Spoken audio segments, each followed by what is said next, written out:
mal neit nas and mandu ne cham kosnya ka jan gwas me ban ni cha ka tum neit nas bi chu gurno jin bi jan yak nas ko kien ka chu je pro bono jin bi subscribe ka jan channel me ban chu ko mandan gor kon ni jan wala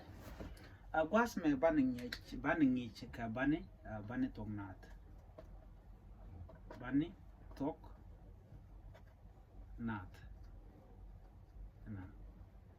mi jira mun jiri gwas me donc ku je ban tok nat de jogno jin chu dier ko bi ka ngaj bo kan ban tok nat teke long men ban weekend yam bo kon gwich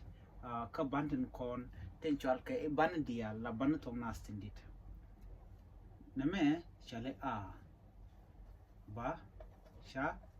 da he ka la ta nya na ma na ta ra ha u wa pa o ja ya ga hi o ha e o nga za kan de ti shanen gwasame ke ban tongnat kan ban tongnat gor kon ke lat dug dug a ba sha da he ka la ta nya na ma na ta ra ha u wa pa u ja ya ga hi o ha e o nga za kan bandi shanen gwasame ka bandin kontin gwar ka gambela no gambela kan banda tin ko rona ka gambela kan tone bana nyago ka bandin kontin rona ka peken ka so na ko gor ko no bana ka ngai ni gor no jin bi video me bi nyaka na kam gor je ban wo jin de je lo jok bi je chu lo jok ko bi gor no bi ka ngai ka gwada na cha gor ka ban nyok right ka ban ko kien tin ko de ko ngat ka ban tom no erba tin te kwich so Sudan ana kan ban to ko kene na a e i o u de je ngai kan ti wa ya ba pa ma na na nga nya ra da za ta sa la ka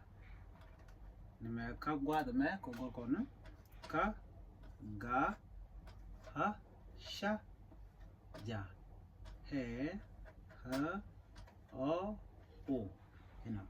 kan ti kan bantan kon tin chol kon ke no kan ke ban tong nuare kan ban tong nuare chi man chan gwi ne ke nyamanin bantin ngina ka gambele kan ban kon ji kon kan ki ban kon ngina ka ki Ethiopia ban de ti ke tin ngina ka South Sudan kan tin ngai ke long do no ku ji ba ki Ethiopia bantin nyam ji kon kan ban kon tin ngai ka tok ne nationals gwaz do dina ban gwi bi goro jin bi nyaw lo jog won man ko bi ta da nan ka bi kula ngach na ban nyaw ko wa ka ban kon tin chal ke bani yuali ken ban kon tin chal ke re ban na gwaz me man goro ba kamrar ba yi kamni kan ban yuali diarar ken tin chal ke no re ban ken dial ban ga chu chal ken dial re ban gwaz me to kon ke rib ban ba ni kan re ban kon ban gui gwasame ala a tike ala re ban kana ban yu ale kon gorman ban ki ban yu ale gor je no ban ka gor ban ka ngai ken ko do dan de kon ngai ke je ko to dan ban tar ban ngai wada me men tatin lungo de kon ngai no tung nuare jijir bani yuali gwada me shan motian bo gor ko gori no biya ngach a la a me ne mene a mi cha wiri cha je tom ba je chole ha na me a mi cha tar cha je tom ba je chol di ba je chole ha to kon mu do dien na me chole e mi cha wide cha je to men ba chole na me mi cha wide cha je tom ka cha tara cha je ke ba je chole di ba je chole ha gwas me to kon ke o na me chole o mi cha wide cha je tom ba je chole o me cha pine cha je ke ba je chole di ba je chole ho man do dien to kon ke men do dien bu kon nyok ma gor kon to kon ke he na me chole he me mi cha wi de cha je tom ba je chole he na me he mi cha pin cha je tom ba chole ha no no he ha to kon ke to ko kien to ban nyok ma gor kon ka ba an gwasme to kon ke na me chole di na me chole o mi cha tare en o cha je ke ba chole di ba je chole ho to kon mu de dien ni chol ke na me mi cha wi de tom ka cha pin de ke ba chole di ba chole hi eno ta me mu gi kon me ka kan banditi ke bande de kon lo long mi cha na ka gor kre bane to kon ka ti ko kien kon de kon nyo gor korin chit ka men tu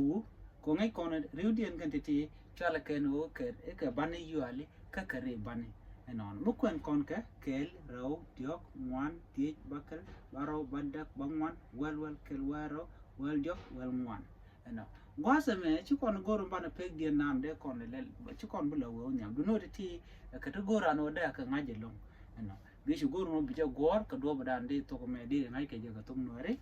bana je kam do dien bi ngaje no na me bana yu ala ken re bana du no kan bana dial ti peg dan te ka gambele te ten ati peg dan te ka South Sudan te ten eno peg te ka South Sudan use kan ke u eno peg te ke Ethiopia la Gambela use kan ba sha da kan dial te ti ken kon gor ka ba rengi ko madan naten bana right ka tin ko ken content bo kon lok ko gwasa dan wo kon banditi wo kon ngai ka do den gorno jen video bi jalu jok bi kwen yen bi je ko ngach an ban je do den bye bye